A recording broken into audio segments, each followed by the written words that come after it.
In number 1, you want to cross multiply. So you're going to multiply 5 into this piece and then this piece by -1 and set them equal to one another.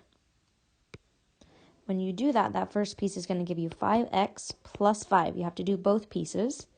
And then -1 being multiplied to the others gives you -6x. And then you have to change a -2 into a +2. And now we get to solve like normal. Move your smaller variable to the other side, so you end up with a positive number of variables. And these are going to give you 11x plus 5. These ones are going to add to 0, and we're left with 2.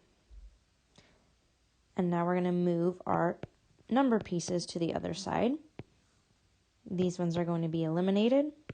And over here, we're going to be left with 11x and -3. When you divide both sides by 11, you're left with x equals -3/11 as your final answer.